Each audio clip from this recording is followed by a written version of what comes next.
कितवी 17 18वी सभा आहे. 17 18वी माझ्या माहितीप्रमाणे.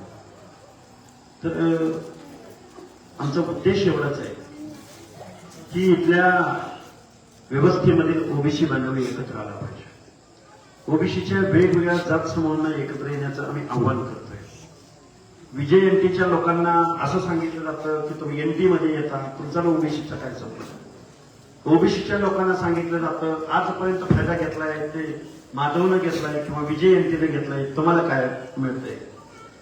हे असं म्हणून तुमच्यामध्ये दुही निर्माण करून या महाराष्ट्रामधलं राजकारण आजपर्यंत झालं. आज रोजी देशभरामध्ये जनगणना होती.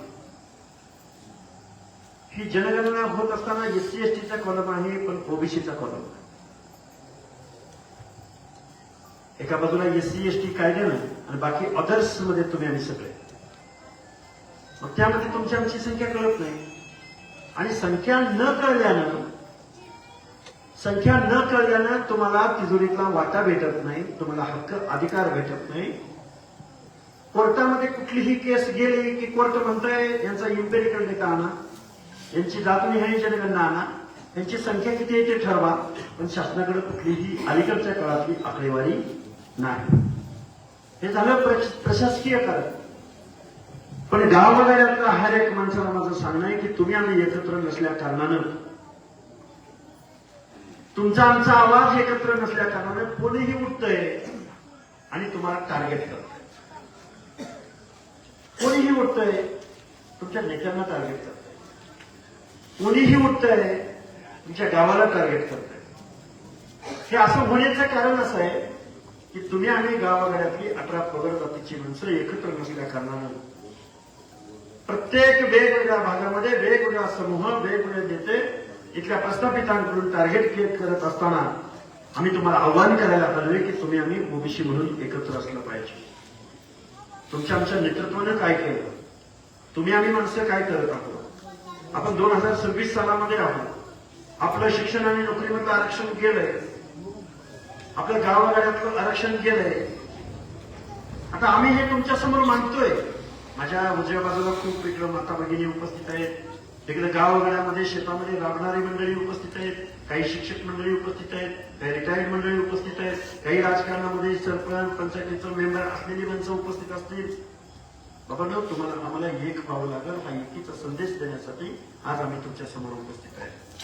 लोकनेते गोपीनाथराव मुंडे यांच्या कार्याचा वसा आणि वारसा फक्त घोषणा देऊन आपल्याला चालणार नाही, तर त्यांनी काय केलं, ते कशा पद्धतीने वागले. अरे रस्ते सुद्धा नव्हते त्या कालावधीमध्ये, त्यांनी संपूर्ण महाराष्ट्राचा प्रवास कसा केला असेल. मोबाईलचा जमाना नव्हता त्यावेळी गावागाड्यातल्या 18 पगड जातींच्या मनामध्ये लोकनेता म्हणून घर कसं केलं असेल याचा विचार तुम्ही आम्ही कधी करतो.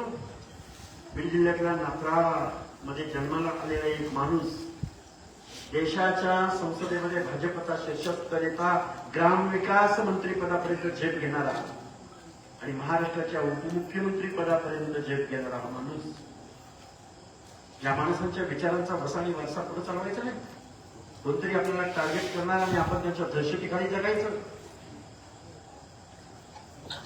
ह्या सगळ्या गोष्टी मी तुमच्या समोर मांडतोय. हे मांडण्याचं कारण असं आहे की तुमच्या आमच्या बाजूनं आता या महाराष्ट्रामध्ये कोणीही बोलत नाही. तुमच्या आमच्या ओबीसीचं आरक्षण आज अडचणीत असताना एकही आमदार महाराष्ट्राच्या विधानसभेत बोलायला तयार नाही, एकही खासदार देशाच्या संसदेमध्ये बोलायला तयार नाही. हे मी तुमच्या समोर मांडायला आलोय. लोकनेते गोपीनाथराव मुंडे यांनी 2010 साली देशाच्या संसदेमध्ये जातनिहाय जनगणना झाली पाहिजे, जातनिहाय जनगणना झाली पाहिजे म्हणजेच ओबीसींना त्यांचे हक्क अधिकार मिळाले पाहिजेत. त्यांच्या संख्येच्या तुलनेमध्ये त्यांची जेवढी संख्या तेवढ्या प्रमाणामध्ये त्यांना बजेट मिळालं पाहिजे, त्यांना हक्क अधिकार मिळाले पाहिजेत, त्यांना मान सन्मान भेटला पाहिजे. ही भावना त्या संसदेमधल्या भाषणामध्ये होती. गोपीनाथरावजी मुंडे साहेबांचं मी का सांगतोय तुमच्या समोर. 1994 साली या देशामध्ये गोंड पवारांचा एक नागपूरला खूप मोठा मोर्चा निघाला. त्यावेळी महाराष्ट्राचे मुख्यमंत्री आदरणीय शरदचंद्रजी पवार होते. शेकडो लोकांचा त्या चेंगराचेंगरीमध्ये मृत्यू झाला आदिवासी गोंडगोवांचा. त्यांची मागणी होती की आम्हाला आदिवासीमधून आरक्षण भेटलं पाहिजे. शेकडो लोकांचा मृत्यू झाल्यानंतर सत्तास्थानावरती मुख्यमंत्री पदावरती शरदचंद्रजी पवार होते, पण त्याच वेळी विरोधी पक्ष नेते पदावर लोकनेते गोपीनाथरावजी मुंडे होते. आता विरोधी पक्ष नेत्याला काय करायचं? विरोधी पक्ष नेते पदाचा राजीनामा काय बोलतोय बघा. मंत्रिपदाचा राजीनामा देणं वेगळं, मुख्यमंत्री पदाचा राजीनामा देणं वेगळं. विरोधी पक्ष नेते पदाचा राजीनामा 100 पेक्षा जास्त गोंडगोवारींचा त्या चेंगराचेंगरीमध्ये मृत्यू झाला म्हणून संवेदनशील पद्धतीनं आदिवासींच्या बाजूनं गोंडगोवारींच्या बाजूनं आपली भूमिका घेऊन आपल्या विरोधी पक्ष नेते पदाचा राजीनामा देणारा माणूस म्हणजे लोकनेते गोपीनाथरावजी मुंडे होते.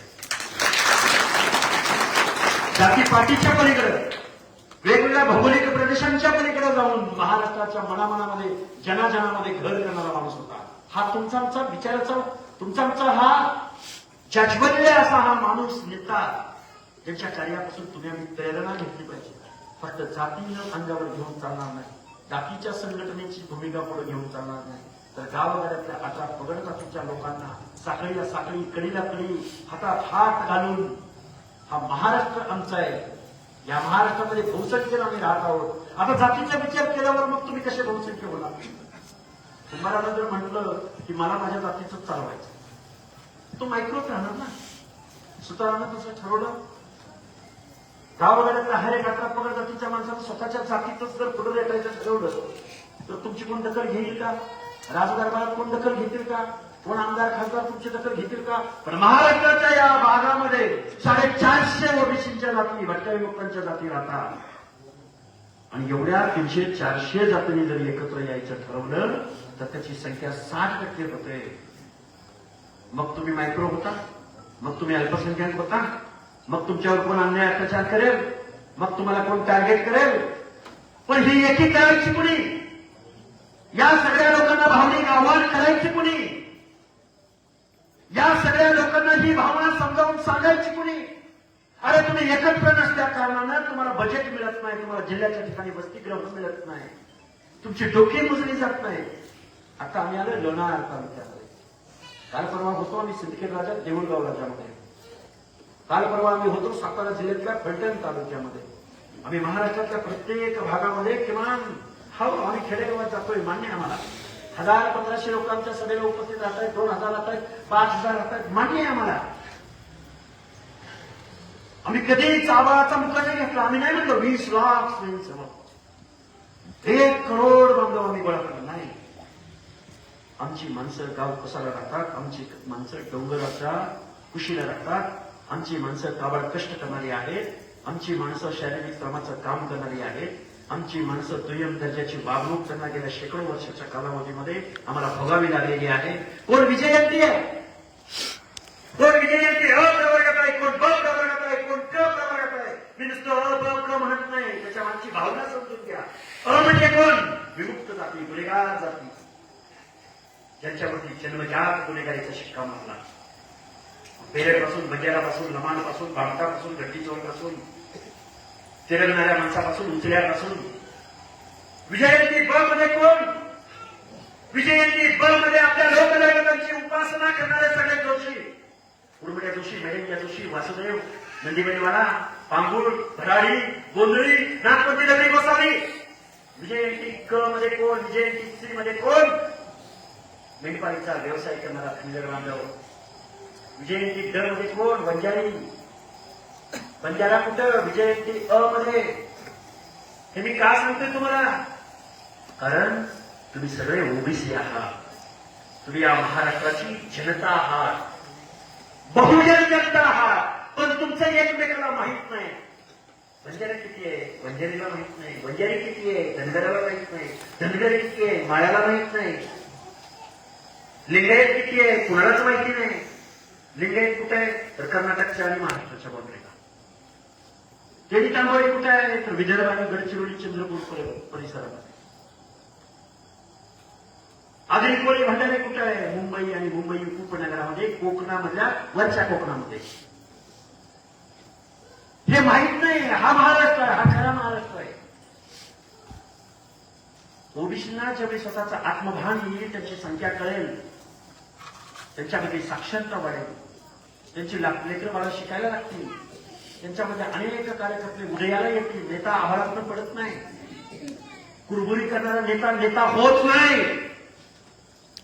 अनेक मान अपमान सहन करून आपल्या भूमिकेपासून, आपल्या ध्येयापासून, आपली नाळ कुणाशी आहे, माझी कमिटमेंट कुणाशी आहे, कुठला आमदार, खासदार, पक्षनेता, पुढारी, कुठला पक्ष, कुठला दादा बाबा, त्यांची भेदभाव म्हणून नाही ठेवायची. आमची नाळ गाव गाड्यातल्या 18 पगड जातीच्या शोषित अशी, वंचित अशी आमची नाळ आहे.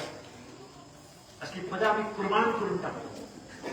गाव गाड्यातला ज्यावेळी 7% ओबीसी जागा होईल आणि माझा दीनदलित बांधव या प्रवाहामध्ये सामील होईल, त्यावेळी हे कारखानदार, वतनदार, जागीरदार, भांडवलदार तुमच्या आमच्यावरती अन्याय करणार नाही. तुम्हाला मला जिल्ह्याच्या ठिकाणी एखादं वसतिगृह मिळू नये.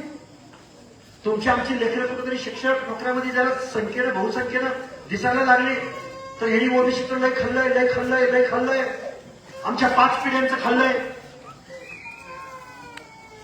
हे जे काही सांगितलं जातंय आणि आपल्या तीच काही भांडवळ उठतात. सर आपल्याला आरक्षण आहे, फक्त नवी मिळू दे, पण मिळू दे की, पण कुठल्या तरी ओबीसीच्या जातीमध्ये जन्माला यायला पाहिजे ना, कुठल्या तरी बलुत्या आरोग्यामध्ये जन्माला यायला पाहिजे, कुठल्या तरी भटक्या विमुक्त जाती जमातीची मी नावं घेतली त्या नावाच्या जातीमध्ये जन्माला यायला पाहिजे. गेल्या 200, 300, 400 वर्षाचा अन्याय, अत्याचार त्या जातीमध्ये जन्माला येणं, त्यांच्या व्यवसायामध्ये त्यांना हीन दर्जाची वागणूक देणं, त्या गोष्टी तुमच्या बाबत कुठेतरी घडल्या पाहिजेत. तुमचं लिटरेचर, तुमची हिस्ट्री, तुमचा इतिहास कसा असला पाहिजे. जात आणि आरक्षण कुठं मागून मिळतं का? त्याला त्या जातीत जन्माला यावं लागतं, ते डिस्क्रिमिनेशन भोगावं लागतं. आमच्या मागच्या पिढ्यांनी भोगलंय. आम्ही कसं कसं जगतोय स्वतंत्र लोकशाहीमध्ये, कसं कसं आम्ही शिक्षणाच्या प्रक्रियेमध्ये पुढे यायला लागलोय. आणि एखाद्या ऊसतोड मजुराच्या आई बापाच्या पोटी जन्माला आलेल्या एखाद्या पोरानं एमपीएससीची परीक्षा पास व्हावी, युपीएससीची परीक्षा पास व्हावी, नोकरीमध्ये जावं, नोकरीच्या एंट्री पॉइंटला जावं, एखाद्या पोरीनं डॉक्टर व्हावं, आणि मग ते डॉक्टर होत असताना, आता तुमचं गाव कुठलं आहे? पळसखेड. पळसखेडमध्ये काही डॉक्टर इंजिनियर झाले असतील का नाही? काही मुलं मुली झाली असतील का नाही? या मुलीला, त्या मुलीच्या आई वडिलांना कधीतरी जाऊन विचारा की 10वी होताना काय संकट झाली, 11-12वीला ऍडमिशन घेताना काय संकट झाली, ग्रॅज्युएशन करताना काय संकट झाली, पुन्हा नोकरीच्या एंट्री पॉइंटला काय संघर्ष सहन करावा लागला. आणि हे गाव कुसात राहणाऱ्या आणि त्या समूहामध्ये जन्माला येणाऱ्या माणसांनाच कळतं. म्हणून बाबांनो, तुमचं आमचं आरक्षण टिकलं पाहिजे. तुमच्या आमच्यामध्ये बेकायदा घुसखोरी होती, ती घुसखोरी थांबवता आली पाहिजे. म्हणून गाव वगैरेतल्या 18 पगड जातीच्या लोकांना एकीची हाक द्यायला आम्ही तुमच्या गावामध्ये आलोय. तुम्ही गावावरच्या लोकांनी आमचं वाजत राहत तिथं मिरवणूक काढली. तरुणामध्ये उत्साह होता, माहित नाही त्यांच्या डोक्यात काय होतं. वाजत गाजत प्रश्नात हे या गावच्या वेशीतून आम्हाला इथपर्यंत तुम्ही घेऊन आला. लोकनेते गोपीनाथराव मुंडेंची प्रतिमा डाव्या बाजूला आणि उजव्या बाजूला. आम्ही मानतो काशीरामांना, आम्ही मानतो महात्मा फुलेंना, आम्ही मानतो डॉक्टर बाबासाहेब आंबेडकरांच्या समतेच्या विचारांना. बंड करायचं, संघर्ष करायचं म्हटलं, प्रस्थापिताचा अन्याय अत्याचाराच्या विरोधामध्ये बंड करायचं म्हणलं तर राजा यशवंतराव होळकर. हे का मानतोय? कारण तुमचा इतिहास त्याच्यामध्ये आहे. तुमच्यातल्या माणसांनी व्यवस्थेच्या विरोधामध्ये संघर्ष केलाय. गोदा परिक्रमा गोपीनाथराव मुंडेंनी केली. 100-150 गावामधल्या शेतकऱ्यांचं दुखणं काय, अडचण काय हे समजावून घेण्याचा प्रयत्न केला. 13-14 दिवस शेतकऱ्यांच्या घरामध्ये. अरे इतिहास कुणाचा लिहिला जातो? जय म्हणणाऱ्यांचा इतिहास लिहिला जातो का? कुठल्या तरी पक्षाचं वागवायला घेतलेल्यांचा इतिहास लिहिला जातो का? इतिहास लिहिला जातो संघर्ष करणाऱ्या माणसाचा. इतिहास लिहिला जातो लढणाऱ्या माणसांचा. का? गोपीनाथराव मुंडेंचं नाव किती वेळा घेतलं नाही हे भाषण चालू असताना? तुम्ही माणसं माझ्यासमोर बसलाय म्हणून मी मुंडे साहेबांवर बोलतोय का? नाही, कारण त्यांनी संघर्ष केलाय. या मातीमध्ये जन्माला येऊन या मातीतल्या लोकांचं मी काहीतरी देणं लागतो या भावनेने तरी काम केलं. तर माझ्या हातचं माणसांचं नाही. मी तुम्हाला मगाशी एक उदाहरण सांगितलं. गोंडगोवारींच्या लोकांचं, अनेक लोकांचं तिथं मृत्यू पावलं त्या चंद्रा चिंगरीमध्ये. आदिवासी लोकांसाठी राजीनामा देणारा आपला माणूस. इतिहास तुम्हाला मला असू दे, त्याची पारायण तुम्ही आम्ही नाही केली पाहिजे. म्हणून गावगाड्यातल्या 18 पगड जातीच्या लोकांना शिक्षणाचं महत्व कळलं पाहिजे. तुम्हाला आम्हाला वसतिगृह मिळालं पाहिजे. या महाराष्ट्राच्या तिजोरीमध्ये, देशाच्या तिजोरीमध्ये तुमच्या आमच्या निधळाचा, घामाचा, कष्टाचा टॅक्स रूपाने गेलेला पैसा त्या तिजोरीमध्ये, तो त्याच्यावर तुमचाही अधिकार आहे, तुमचाही हक्क आहे. पण तुमची संख्या माहित नसल्या कारणानं या महाराष्ट्राच्या 50 ते 60% ओबीसी विद्यार्थी जाती जमातीच्या लोकांना फक्त 10% बजेट तुम्हाला मला दिलं जातं. किती टक्क्याचं? 10%. संख्या किती? 50%. बजेट किती? 7 लाख करोड रुपयाचं. का दिलं जात नाही? तुमची माणसंच नाही. बरं, जी कोण आहेत ते तुमच्या बाजूने बोलायला तयार नाही. ओबीसीचं आरक्षण संपलंय, ओबीसीचं आरक्षण संपलंय म्हणून आम्ही आतडी तुटवस्तर ओरडतोय. एकही नेता बोलायला तयार नाही. कारण तुम्ही एक नाही, तुमच्यामध्ये एकही नाही. अरे 10-12% मताची काळजी आणि भीती नुसतं जरांगेनं आव्हान केलं तर लगेच विखे पाटील, कोण ते लाड, अजून कोण पळत खावत गुन्हा ताना कुठे येतात अंतरवरी सराठीमध्ये. संख्या किती येते? 12%. तुमची संख्या एक असाल तर बरं का, एक नसाल तर मग तुम्हाला काय तुमचं म्हणणं गावातला माणूस सुद्धा ऐकणार नाही. बरोबर आहे का? चुकीचं आहे? बरोबर. म्हणून या पगारामधल्या 18 पगड जातीच्या लोकांनी लेखीची भाषा, जातीची भीती. आमचे गणेश रावकडे बसलेले कापड सरपंच, त्याची उपस्थितीच फक्त तुम्हाला सगळं माझं काही घडलं ते तुम्हाला अंदाज येतो. त्यावर बोलायची आवश्यकता आहे का? नाही. तुमच्या आमच्यात एकी असती तर कुणाचं ठार झालं असतं का? तिथं झालं असतं का? अरे सोलापूर जिल्ह्यामध्ये अंजनगावमध्ये असाच प्रकार तुमच्या गावात असा सेम टू सेम करायचा प्रयत्न केला. तर आमची माणसं अशी रस्त्यावर बसली. आम्ही निर्णय घेऊनच 3 दिवसांनी तिथं उठलो. हा तुमचा हेतू, ध्येय, उद्दिष्ट आणि तुमचा लीडर, तुमचा माणूस, तुमच्यातील एकी, अशा सगळ्या गोष्टी. अरे गावकऱ्यांनी राव करू शकतो का? लई दिवस ऐकलं ना रावचं. म्हणून गावाची एकी, गावकऱ्यांची एकी झाली पाहिजे. आता आम्हाला पुढे पण एक सभा आहे. 18 पगड जातीच्या लोकांना आम्ही आव्हान करायला तुमच्या संग्रामात. हर एक माणसाच्या मनामध्ये विश्वास निर्माण करायला हवं. पूर्वी राजा मातेच्या उदरात जन्माला यायचा, राजा राणीच्या पोटी जन्माला यायचा. कसलाही असला, कितीही बेजबाबदार आणि कितीही दूधखोळा असला तरी त्याचा राज्याभिषेक व्हायचा. आता राजा मतपेटीत जन्माला येतो. आता राजा कष्टकऱ्यांच्या मतदानातून जन्माला येतो. लाख मुलाच्या मताचा अधिकार महामानव बाबासाहेबांनी तुम्हाला मला दिला आहे. मग अशा गुटखावाल्यांना, कारखानदारांना, वतनदारांना, जागीरदारांना आपलं आरक्षण जात असताना, आपली माणसं टार्गेट केली जात असताना एक बाईचा लाल या महाराष्ट्रामध्ये पुढे आला नाही, कुठला आमदार पुढे आला नाही. अरे असं नाही, असं का करताय तुम्ही? बरं पुतळा बसवायचा महाराजांचा आणि दिवसाच्या 12 वाजता वाजत गाजत ब्रॉन्झचा पुतळा बसवा, अरे पितळेचा बसवा. प्लास्टिकचा पुतळा तुम्ही बसवताय, अंधाऱ्या रात्री बसवताय. कुठल्या तरी समूहाची लोकसंख्या गावामध्ये जास्त आहे, त्यांना टार्गेट करायचंय. महाराजांना आम्ही कधी विरोध केला होता? करू शकत होतो? तुम्हाला तुमच्या डोक्यात नक्की चाललंय काय? म्हणून महाराष्ट्राच्या गाववाड्यातल्या लोकांना आमचं सांगणं आहे, महाराष्ट्र कुणाच्या बापाची जागिरी नाही, तर महाराष्ट्रामध्ये आम्ही 18 पगड जातीची माणसं राहतो. कारण आम्हाला आमचं भान नाहीये. धनगराला माहित नाही बंजारी कुठला आणि किती तालुक्यातला. बंजाऱ्यांना माहित नाही माळी समाज कुठं आणि कुठल्या तालुक्यात किती संख्येनं राहतो. बंजाऱ्यांना माहित नाही विजयंतीमध्ये कोण कोण येतं. लिंगायतांना माहित नाही तेली तांबोळी कुठल्या भागात राहतात. आगरी कोळी भंडारींना तर याची दखलच नाही की पठारावरती इकडे ओबीसी किती मोठ्या संख्येने राहतोय. ही पठारावरच्या ओबीसींना माहित नाही की तळ कोकणापासून मुंबईच्या उपनगरापर्यंत आगरी कोळी भंडारी किती राहतो. या ओबीसी मध्ये एकीचा संदेश तुम्हाला मला द्यावा लागेल. तुमच्या आमच्या बोडक्यावरती ही जी मंडळी घराणीशाही बसली त्यांना मातीत गाडावं लागेल. ही बंडाची भाषा, क्रांतीची भाषा, आमच्या महापुरुषांच्या कार्याचं जागरण घालायला आम्ही तुमच्या समोर आलोय. उगच नाही आलो, आम्हाला वेळ लागले का?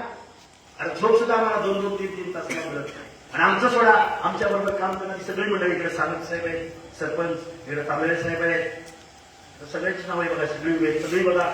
तमाशाला रातभर तमाशा बघून आल्यावर सगळे अशी जिंकते ती नाही, जसं आम्ही जिंकतोय सगळे. आम्हाला कळतच नाही आम्ही कुठं चाललोय, कुठल्या गावात चाललोय. आता गावाचं नाव सुद्धा विचारून घ्यावं लागतं. आम्ही 100 सभांचं टार्गेट केले. आज किती सभा आहे? 18वी सभा आहे. 100 सभा अशा निघून जाते. एवढे कोण आहेत ना, आम्हाला तारीख कधी देत आहे, आम्हाला तारीख कधी देत आहे. गावगाड्यातली माणसं जागी झाले, सामान्य माणसं जागी झालेत.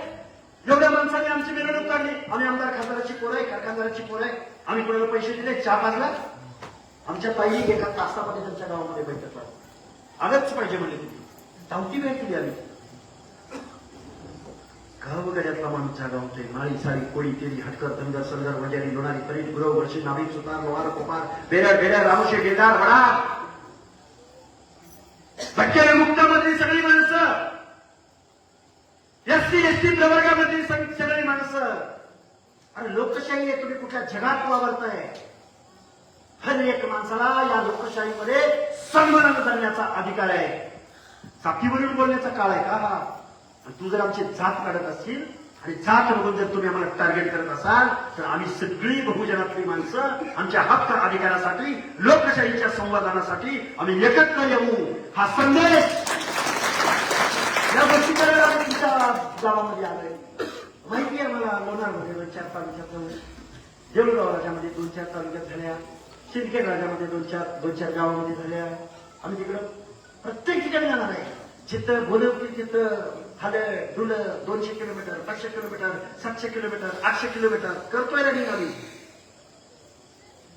कारण आम्ही महाराष्ट्रातल्या सर्वसामान्य माणसाला जागृत करायचं.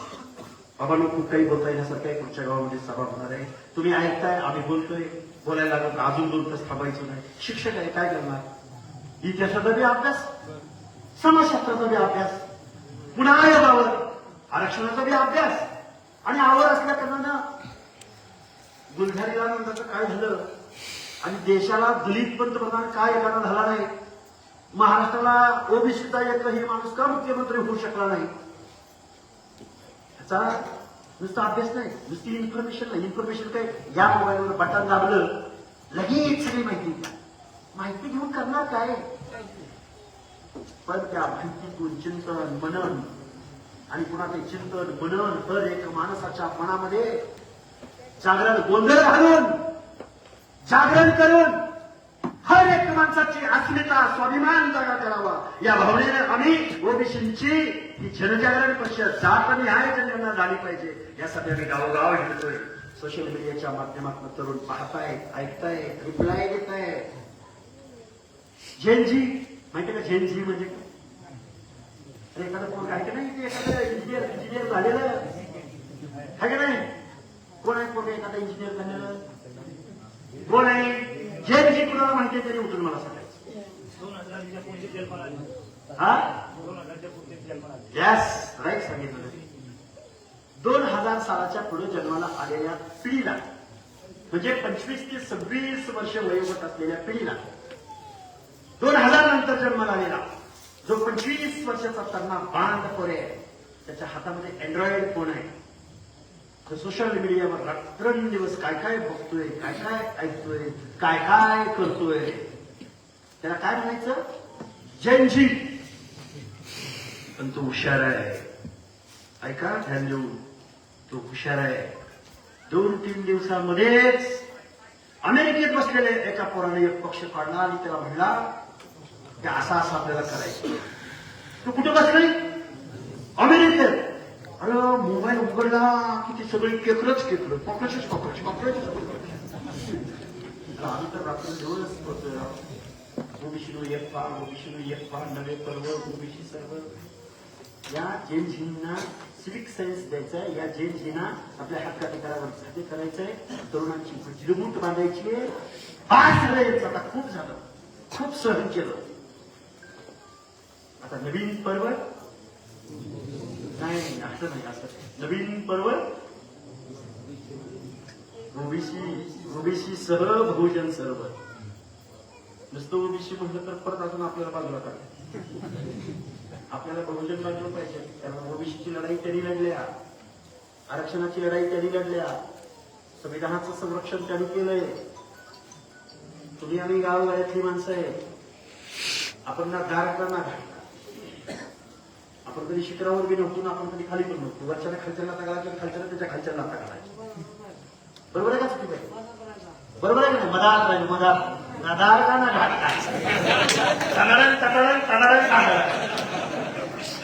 काय बरोबर आहे का चुकीचं आहे? धड आम्ही सुधारलं म्हणून बी आम्हाला कळत नाही, आणि धड आम्ही मागे राहिलं म्हणून बी आम्हाला कळत नाही. काय करावं आता? म्हणून बाबा या ओबीसी जनजागरण परिषदेस तुम्ही एवढे सगळे मोठ्या संख्येनं उपस्थित राहिला, तुमचा आभार व्यक्त करतो. आणि आमचं लांबलेलं अजून पुढे जायचंय आम्हाला, अजून पुढे धडाडा चालू आहे. आता बारामतीमध्ये आज जवळजवळ 400 ते 500 माजी पंचायती सदस्य, माजी नगरसेवक, माजी छत्ती सदस्य, माजी सरपंच, माजी सोसायटीचे अध्यक्ष, 400-500 लोकांची तालेवार ओबीसीची बैठक झाली. मी तुम्हाला लगेच काढून दाखवतो. हे वादळ हा ओबीसीच्या जगन्नाथाचा रथ सुरू होणार आहे. आम्ही सुरू करायचा प्रयत्न करतोय. जी आर्मी येतील ती जगन्नाथाच्या रथाच्या चाकाखाली जातील, आणि जो जगन्नाथाच्या रथाच्या दोरीला हात मारेल तो नशीबवान ठरेल, पुण्यामध्ये सामील होईल. बरोबर आहे का? जगन्नाथाचा व्रत आपल्याला सुरू करायचंय का नाही करायचंय? करायचं की नाही? त्या गोष्टी डोळ्यासमोर ठेवा. धन्यवाद. लांबलेले मनोबल आणि तुम्ही शांत चित्तानं ऐकताय. सूचना ऐकताय? बर, आभार मानताय का तुम्ही? अरे आता सत्कार बरं घ्या लगेच पत्करी. धन्यवाद सर. या ठिकाणी खूप चांगलं मार्गदर्शन आपण या ठिकाणी केलं. आणि आपण जो ह्या ओबीसीचा लढा लढत आहात, त्या ओबीसीच्या लढ्याला सगळ्या जमलेल्यांच्या वतीनं आपल्या सर्वांना पाठिंबा आहे, असं मी या ठिकाणी टाळ्या वाजवून त्यांना आपण पाठिंबा देऊ. आणि या ठिकाणी एक गरीब कुटुंबातील 2 मुलं पोलीसमध्ये लागलेली आहेत. अत्यंत सख्खे भाऊ आहेत महादेव गजानन